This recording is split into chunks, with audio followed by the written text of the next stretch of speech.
کہ تہجد کے وقت اٹھا کرے، اللہ کی بارگاہ میں حاضر ہوا کرے، آہوزاری کرے، سجدے کرے، عبادت کرے، اٹھتا ہے اور فجر میں جا کے اٹھتا ہے۔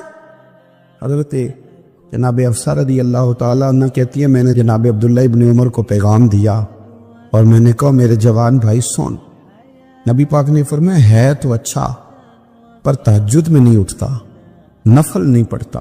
او میری ملت کے جوانوں، مزہ نہیں آ جاتا جب ساری دنیا سوئی ہو، ساری دنیا، اور بستر بھی گرم ہو اور نیند بھی پورا غلبہ کر رہی ہو، اور اچانک گھنٹی بجے دماغ میں، آنکھ کھلے، گھڑی پہ نظر پڑے، 3:30 4 بجے کا پیغام گھڑی بتائے، اور کوئی چڑھتی جوانی والا اٹھ کے وضو کرے، اور جب وہ مصلی کھول کے بچھائے تو مدینے والے محبوب کہتے ہیں کہ ہر نماز پہ رب ثواب دیتا ہے، اور جو اٹھ کے تہجد کی نماز پڑھے اسے دیکھ کے تو رب مسکراتا ہے، جو اس کی شان کے لائق ہے، جو اس کی شان کے لائق، وہ مسکراتا ہے، خوش ہوتا ہے کہ میرا بندہ تہجد میں اٹھ گیا، وہ مسکراتا ہے۔ کاش ہماری صبحیں کبھی اپنے مالک کے نام ہو جائیں، کاش کے صبح۔ حضرت ابو الحسن رحمۃ اللہ تعالی علیہ حضرت معاذ ابن جبل رضی اللہ تعالیٰ عنہ کے پاس بیٹھا کرتے تھے، فرماتے ہیں ان سے جو پیار بڑھا تو پھر میرا مصلی سے بھی بڑھ گیا۔ تابعی ہیں، فرماتے ہیں صحابی رسول سے محبت ہوئی تو ذکر سے بھی ہو گئی، پھر درود شریف سے بھی ہو گئی، محبت ان سے بڑھی تو پھر اللہ نے مسجد کا پیار بھی بڑھا دیا۔ آپ فرماتے ہیں کہ میری ہر وقت طبیعت چاہتی تھی کہ بس اللہ اللہ کروں، بس اللہ اللہ کروں، بس نا میں ذرا تھوڑی جان چھڑاؤں لوگوں سے، کو 10 منٹ ملے تو میں کچھ 4 نفل پڑھ لوں، میں تھوڑا سا نا بچوں لوگوں سے، اور مجھے تسبیح ملے تو میں نا کچھ 400-500 دفعہ استغفار پڑھوں، سبحان اللہ، الحمدللہ، اللہ اکبر، لا حول ولا قوت الا باللہ، میں نا تسبیحات پڑھوں۔ فرماتے ہیں کہ بچے تھے گھر میں 6-7، غربت تھی، کام ملتا کوئی نہیں تھا، اور میں کام چور نہیں تھا، کام ڈھونڈتا تھا، پر اللہ کی قدرت کے کام نہیں ملتا تھا۔ فرماتے ہیں کہ میں نے ایک دن اپنی اہلیہ سے کہا کہ آج میں پھر جاتا ہوں کام ڈھونڈنے، تو میری بیوی بڑی فرما بردار تھی، پر اس دن نا غربت کے ہاتھوں تنگ آ کے کہنے لگی آج نانا کوئی تو چیز لے کے آیا، تو مجھ سے بچوں کی بھوک نہیں دیکھی جاتی، یہ سب روگاں دا روگ محمد جس دا نام غریبی، کنڈ بلا کے لنگ جاندے نہیں دوست یار قریبی، آج نہ کچھ لے کے آیا تو میں بچے لے کے چلی جاؤں گی۔ شیخ فرماتے ہیں کہ میں بڑا پریشان گھر سے نکلا، پر میں نے صبح سے لے کے زور تک کام ڈھونڈا، کام ملا کوئی نہیں، تو میرے دل میں خیال آیا چلو کام نہیں ملتا تو اللہ اللہ تو کرے نا، چلو بندوں کی مزدوری نہیں ملتی تو رب کریم کی عبادت ہی کرتے ہیں۔ فرماتے ہیں کہ میں نے نا فرات کے پانی سے وضو کیا، نہر کے، شدید دھوپ تھی، ساتھ ریت تھی اور ریت تپ رہی تھی، میں نے اپنا رومال وہیں مصلی کے طور پر بچھا لیا، اور فرماتے کہ زور سے لے کر عصر تک نماز پڑھی، دھوپ بھی پورے زور پہ، پر میرے سجدے کا ذوق بھی پورے زور پہ۔ فرماتے ہیں سورج بھی چمک رہا ہے اور رب کی عبادت کا ذوق بھی پورے زور پہ، میں سجدہ کروں تو پھر میرا اٹھانے کو جی نہ چاہے۔ میرے استاد لکھا کرتے تھے، یہ ان کا شعر ہے، وہ کہا کرتے تھے مجھے سوز دے، مجھے ساز دے، اور مجھے نیم شب کا نیاز دے، دم سجدہ خود کو میں توڑ دوں، مجھے ایسا ذوق نماز دے، اور میں تیری بہار کا پھول ہوں، میں کھلا بھی ہوں تو تیرے لیے، مجھے میری شاخ سے توڑ لے، مجھے اپنی زلف کا ناز دے۔ بھائی فرماتے ہیں کہ عصر تک میں نے نفل پڑھے، دل ڈھلنے لگا، عصر کی نماز پڑھی اور میں وہاں سے چلا۔ اب میں جب نکلنے لگا تو دل میں خیال آیا کہ چھوٹی چھوٹی دیواریں ہیں گھر کی، بغیر کچھ لیے جاؤں گا تو بیوی دور سے دیکھے گی تو شور کرے گی کہ پھر خالی ہاتھ آ گیا ہے۔ کہتے میں نے اپنے اسی رومال میں جس میں میں نے نماز پڑھی تھی نا، رومال میں کیا دے پنجابی جسافہ، کہتے ہیں اسی میں نا میں نے کچھ ریت بھر لی کہ وہ دور سے دیکھے گی تو سمجھے گی کچھ لے کے آیا ہے، چلو جا کے اسے بتا دوں گا کہ آج پھر مزدوری نہیں ملی۔ کہتے ہیں وہ ریت لے کر جب میں گھر میں گیا تو پہلے بیوی دروازے پہ کھڑی ہوتی تھی، پوچھتی تھی خالی ہاتھ آ گئے ہو؟ آج میں نے دیکھا تو ہے ہی کوئی نہیں، فرماتے ہیں میں اندر داخل ہوا، سلام لیے، کونے میں نے وہ رومال رکھ دیا اور میں نے آواز دی کہ بھلی مانس کہاں ہو؟ تو وہ کہنے لگی آپ منہ ہاتھ دھو لیں، میں روٹی لے کے آئی۔ میں نے کہا روٹی کہاں سے آ گئی؟ یہاں تو کئی دنوں کے فاقے ہیں، تو کئی دنوں کی غربت ہے، یہاں تو اس گھر میں تو فقیری ہے۔ فرماتے ہیں کہ وہ روٹی لے کے آئی اور اس وقت کی جو موجودہ نعمتیں تھیں، سمجھ لیں سلاد، اچار، ہر چیز ساتھ لائی۔ میں نے کہا کہ بچے کہاں گئے؟ کہنے لگی وہ کھانا کھا کے کھیلنے گئے، آپ کھانا کھا لیں آ جاتے۔ کھانا اس نے چن دیا۔ میں نے حیرت انگیز لہجے میں ساری نعمتیں اپنے دسترخوان پہ دیکھ کر کے بیوی سے پوچھا یہ کہاں سے آیا کھانا؟ بچوں کو تو نے کہاں سے کھانا کھلایا؟ یہ سارا کچھ کیسا ہے؟ تو کہنے لگی پتہ نہیں آج آپ کس کریم کی مزدوری کرنے چلے گئے تھے، پتہ نہیں کس کریم کی، میرے گھر میں تو اتنی نعمتیں آئی ہیں کہ مجھ سے سنبھالی نہیں جا رہی، اتنا اناج ہے، اتنا گندم ہے، کس کریم کے دروازے آج چلے گئے تھے؟ یہ کہتے کہتے وہ اٹھی اور اٹھ کر کے کہنے لگی پہلے بڑا کچھ آیا تھا، اب کیا لے آئے ہو؟ اور جا کر کے نا اس نے وہ ریت والا رومال کھولا، کہنے لگے میں تو لے کے آیا تھا ریت، تو میرے رب نے اسے بھی سونے اور ہیرے بنا دیا تھا۔ جب آپ کی توجہ اللہ کی جانب، میرے نبی پاک صلی اللہ تعالی علیہ وسلم نے فرمایا ہر چیز اپنے رب سے مانگ، ہر چیز مانگ، ہر چیز مانگ۔ یا رسول اللہ کیا کچھ؟ میرے محبوب نے فرمایا تیرے گھر میں نمک بھی ختم ہو جائے تو وہ بھی اپنے رب سے مانگا کر، تو مانگنا وہ تجھے دے گا، تو اس کی بارگاہ میں کشکول طلب دراز تو کرنا۔ اور ترمذی شریف میں عجیب لفظ ہیں، رسول کائنات نے فرمایا، رب کریم فرماتے ہیں جب میرا بندہ ہاتھ اٹھاتا ہے نا تو مجھے حیا آتی ہے کہ میں خالی کیسے لوٹا دوں اس کے۔ اتنے بڑے بادشاہ کی بارگاہ میں، او بھائی لوگوں سے عزتیں تلاش کرتے ہو تو وہ کیا تمہیں عزت دیں گے؟ وہ تو کل اچھا کہتے ہیں پرسوں برا کہنے لگ جاتے ہیں۔ لوگوں کے سامنے گڈ بک میں آنا چاہو گے تو وہ تو سویرے تمہارے بارے میں کچھ کہیں گے، شام کچھ اور کہیں گے۔ اپنی روحانی زندگی آباد کریں، اپنے مسلح کو وقت دیں، اور دنیا سے چھپ کر اس موبائل کو بند کر کے اور اپنے آپ سے بھی چھپ کے اور تنہا ہو کے چھپا کے سارا کچھ اپنے آنسو اپنے رب کی بارگاہ میں پیش کریں، اس کے حضور حاضری دیں۔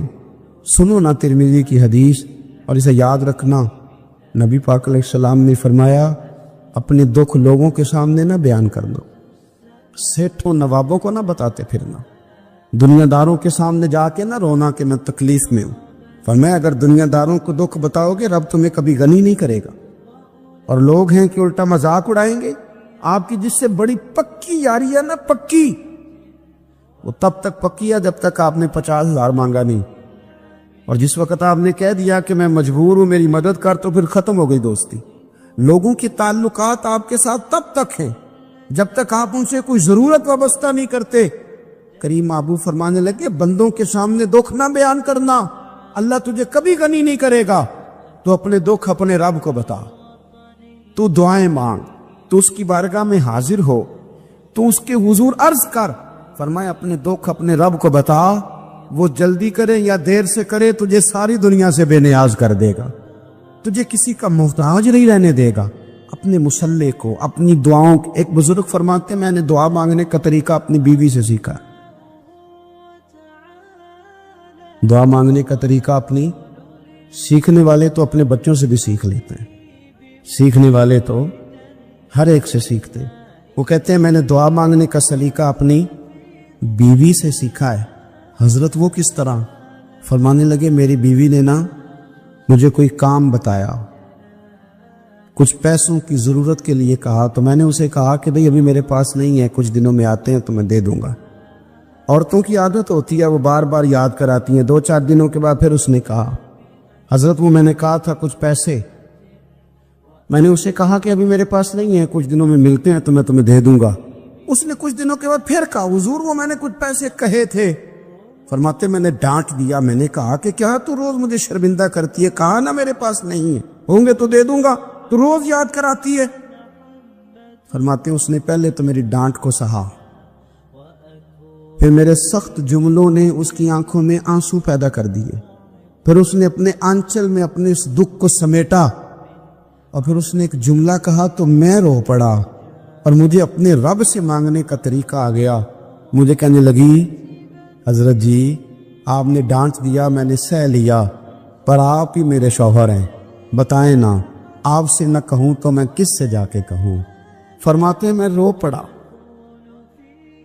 اور میں کھل کے رویا اور میں تڑپ کے رویا اور پھر میری سسکیاں بند گئیں. تو مجھے کہنے لگی آپ کو کیا ہوا؟ میں نے کہا مجھے بھی دعا مانگنی آ گئی ہے. جب میں اسے کہوں گا نا اللہ تو ہی میرا رب ہے, میں تجھ سے نہ کہوں تو میں کس سے جا کے کہوں؟ میں کیوں کسی بندے سے سوال کروں؟ میں کیوں کسی دنیا دار سے کہوں؟ میں تیرے بندوں کا, نیک بندوں کا وسیلہ لے کے, تیرے محبوب کی غلامی لے کے تیری بارگاہ میں آئیں, تجھ سے نہ مانگوں تو کس سے مانگوں؟ سمجھ آ گئی ہے.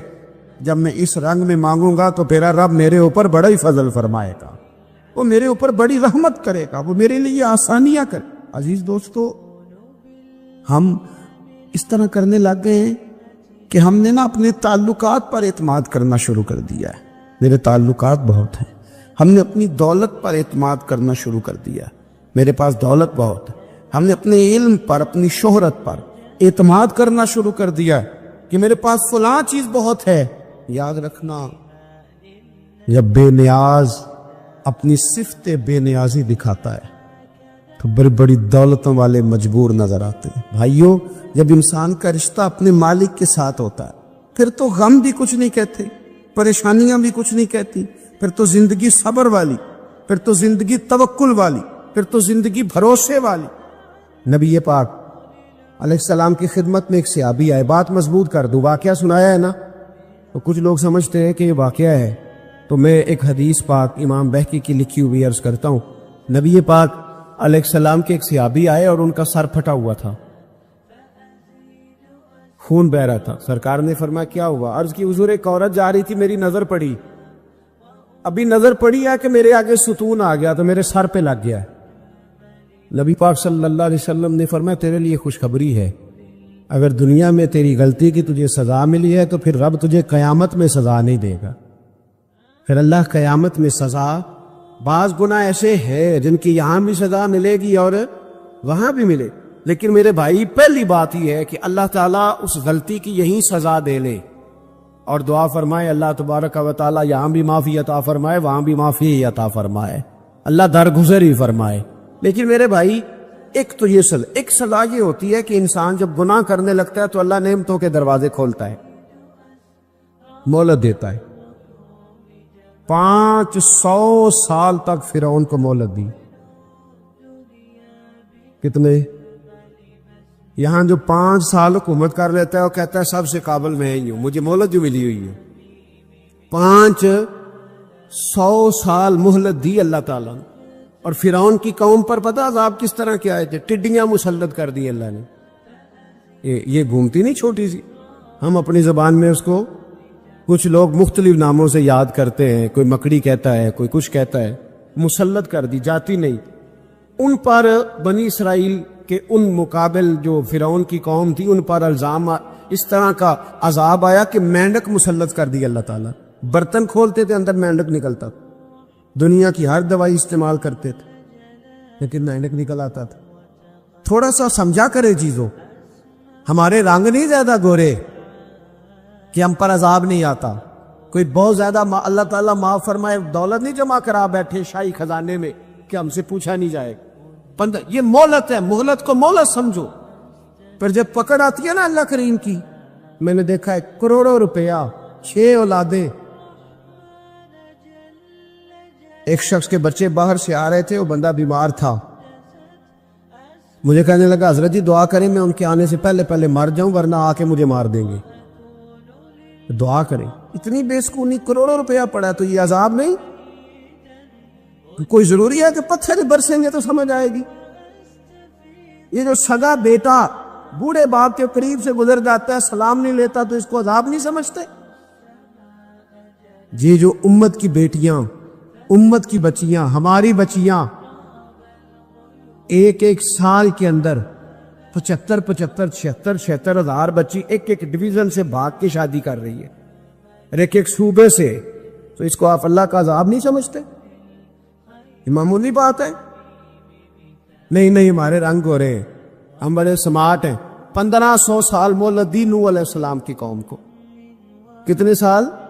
بول کے بتائیے، بول کے دوبارہ بولیے۔ 1500 سال۔ کوئی آدمی اپنی سمارٹنس پہ خوش نہ ہو جائے کہ 20 سال ہو گئے، میں تو نافرمانی بھی کر رہا ہوں، روٹی بھی پک رہی ہے، میں تو حرام بھی کھا رہا ہوں، پھر بھی سب ٹھیک ہے۔ 1500 سال مہلت دی۔ پھر حضرت نوح کہنے لگے اللہ میں نے تو بڑا سمجھایا، نہیں باز آتے۔ تو رب کریم نے فرمایا کشتی بناؤ۔ اللہ کے پیغمبر کشتی بنانے لگے تو قوم مذاق اڑانے لگ گئی۔ اب کیا کرنے لگے ہو؟ اب کشتی بنانے لگے ہو، خیر تو ہے، قوم مذاق اڑا رہی ہے حضرت نوح علیہ السلام کا۔ آپ نے کشتی بنائی، پانی کہاں سے نکلا؟ نہ بارشیں ہوئی، نہ سیلاب آئے، ایک تندور تھا، اس کے اندر سے پانی نکلنا شروع ہو۔ کبھی تندور سے بھی پانی نکلا ہے، پر جب نکالنے والا چاہتا ہے تو وہاں سے بھی ایک تندور سے پانی نکلا۔ اتنا نکلا، اتنا نکلا، اتنا نکلا کہ قوم ساری ڈوب گئی۔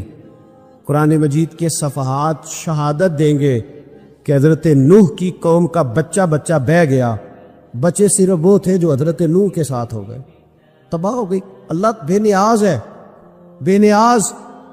1500 سال مہلت ملے اور تو پھر بھی کہے رب بڑا کریم ہے، معاف کر دے گا۔ 1500 سال تجھے گنجائش دے اور تو کہے کوئی نہیں، بات معافی ملنی چاہیے ابھی بھی۔ میرے بھائی، حضرت صالح علیہ السلام کی قوم، حضرت صالح نے تبلیغ شروع کی تو کہنے لگے پہلے معجزہ دکھاؤ۔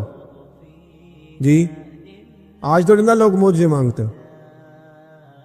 ہیں، آج بھی لوگ کرامتیں اور معجزے، اللہ معاف کرے، جو چیزیں معجزہ تو ہو نہیں نہ سکتا، لیکن آج بھی لوگ، آپ یقین کریں، کہتے ہیں یہ بڑی نمازیں پڑھتا ہے تو پھر بخشا کیوں نہیں گیا، پھر کیوں نہیں منو سلوا کیوں نہیں اترا اس پر، پھر میں بھی اسی طرح ہی ہوں، کیا اس کے اندر خوبی آ گئی؟ مولوی بھی ویسے ہی ہے، صوفی بھی ویسے ہی ہے، لوگ مان نہیں رہے، وہ دلیلیں مان نہیں رہے، ابھی بھی لوگ بحث نہیں کرتے، کیا فرق آ گیا؟ ابھی ویسے ہی ہیں سارے۔ اللہ تعالیٰ سے ڈرنا چاہیے۔ ہمیں سامنے والے کی طرف دیکھ کر صحیح ہونے کا حکم نہیں ہے، ہمیں اپنی اصلاح کا حکم ہے، اپنی طرف دیکھ کے اپنے آپ کو ٹھیک کرنے کا۔ الزام لگا کے گزر جانا، اس کا کوئی مطلب؟ سنو اور یاد رکھو، حضرت صالح علیہ السلام سے کہنے لگے پہلے معجزہ دکھائیں، تو حضرت صالح علیہ السلام نے فرمایا اونٹ کہاں سے پیدا ہوتے ہیں؟ کہاں؟ اونٹنی کے بطن سے۔ فرمایا آؤ میں تمہیں پہاڑ کے اندر سے اونٹنی پیدا کر کے دکھاتا ہوں۔ کہاں سے؟ پہاڑ کے اندر سے۔ حضرت نوح ساتھ لے کے گئے تو پہاڑ کے اندر سے اونٹنی نکلی، اور اونٹنی بھی گابن تھی، اس کے پیٹ میں بچہ، اور اونٹنی اتنا دودھ دیتی تھی کہ ساری بستی دودھ پی جاتی تھی، پھر بھی دودھ بچ جایا کرتا تھا۔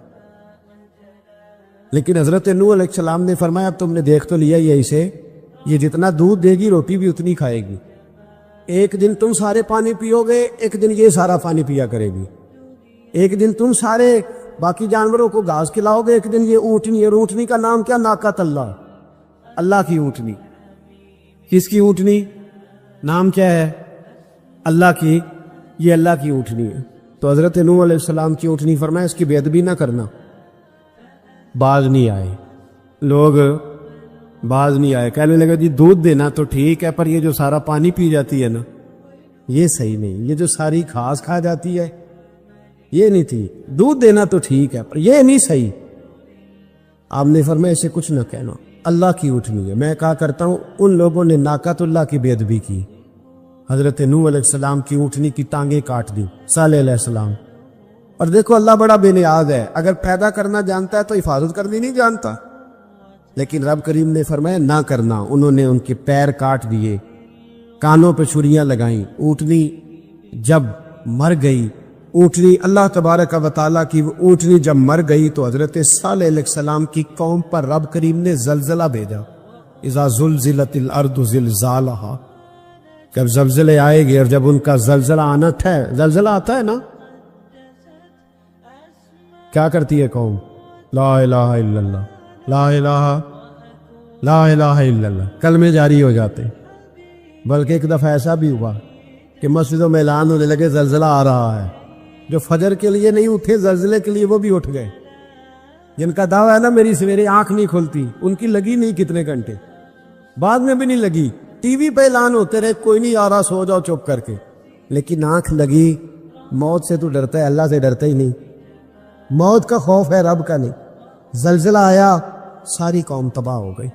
بتاؤ اگر ناقت اللہ کی گستاخی ہو تو اللہ ناراض ہو جاتا ہے, اور اگر اولیاء اللہ کی ہو, اگر اولیاء اللہ کی ہو تو رب ناراض نہیں ہوتا. شرم نہیں آتی لوگوں کو داتا صاحب کی بے ادبی کرتے, شرم نہیں آتی لوگوں کو غوث اعظم کی گستاخی کرتے, حیا نہیں آتی جنہوں نے دین پھیلایا ان کی بے ادبی. میں درد سے کہتا ہوں, رو کے کہتا ہوں, اور اگر کلیجہ پھٹ سکے تو میں دکھاؤں زخم کتنے. ایک حج کے موقع پر ایک بابا جی, اس سال 4,80,000 روپے کا پرائیویٹ حج تھا, اور بابا جی کی کیفیت کمزور تھی, بیچارے بیمار تھے. اس کے باوجود وہ گئے. بوڑھے آدمی, جا کے بیٹھیے, بزرگ, اور کتنی مشکل ہے وہاں منا, مزدلفہ, عرفات, طواف زیارت, کتنا مشکل کام ہے طواف زیارت کرنا, طواف وداع کرنا. کس کٹھن سے حج کیا, بڑھاپے میں پیسے بھی لگائے. اور جب وہ روضہ رسول پہ گئے صلی اللہ, اور انہوں نے جا کے نبی پاک صلی اللہ علیہ وسلم کے روزے کی طرف منہ کر کے درود شریف پڑھا تو ایک ملا نے اٹھ کے کہہ دیا تو مشرک ہے. تو میری روح کانپی. میں نے کہا تجھے شرم نہیں آئی, حیا نہیں آئی؟ اس کی عمر دیکھ, کس بڑھاپے میں کہاں سے چلا کہاں آیا. یہ مشرک ہوتا تو کسی مندر میں جاتا, یہ مشرک ہوتا تو کسی گرجے میں جاتا. یہ مشرک نہیں, یہ مومن ہے. اور یہ وہ والا مومن ہے جس کے سینے میں دل جب دھڑکتا ہے تو خالی دھڑکتا نہیں, ساتھ وہ محمد عربی پہ درود و سلام بھی پڑھتا ہے. شرم نہیں آتی لوگوں کو, اتنی بڑی گستاخی کرتے. جو روضہ رسول پہ آیا مشرک ہے. میں نے تو ایک مولوی کو صاف صاف کہا تھا, میں نے کہا اگر میں مشرک